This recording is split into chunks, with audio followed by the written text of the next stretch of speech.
Hello everyone, my name is Margo Kamaya. I have a website, thevisualtraveler.net.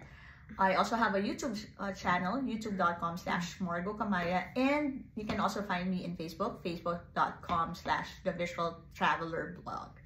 Alright, so for this episode, I'd like to share with you a book that recently came out. It was written by eminent historian and professor Ambit R. Ocampo. And the book is called Cabinet of Curiosities, History from the Philippine Artifacts.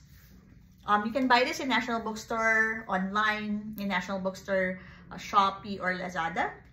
And I bought this for about 395 pesos. No? Published by Anvil. By Anvil. Alright.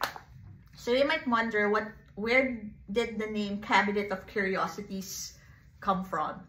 So during the 17th to the 19th century, wealthy families or individuals who had the means to travel abroad, who had the means to travel from one country to another, what they normally do was to get souvenirs from each country. It could be from antiquities.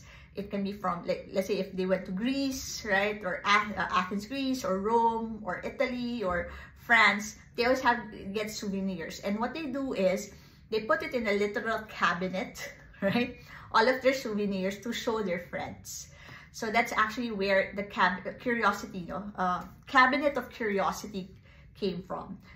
It could be like extreme weirdness. It could be highly priced artifact, anything to show that they were able to travel. Okay, so that's why I like the title of the book, of Professor Ocampo. So what's nice about this is, again, all the pictures, right?